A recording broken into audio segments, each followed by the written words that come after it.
So what we've got here is to make your Karcher into quick release gun by simply fitting this special end here with the Karcher hose with a 3 bearing and washer. What we're going to simply do is demonstrate how it works.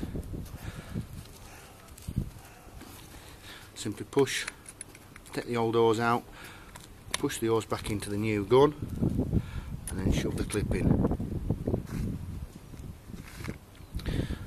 So that's that side done, and then obviously what we've simply got then is a quick release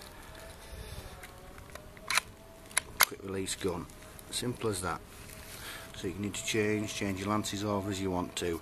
Just simply unclip, pull back and pull out. So then you can make your Karchers and change your lances over on your Karchers as long as you've got that 3 bearing washer. That's great.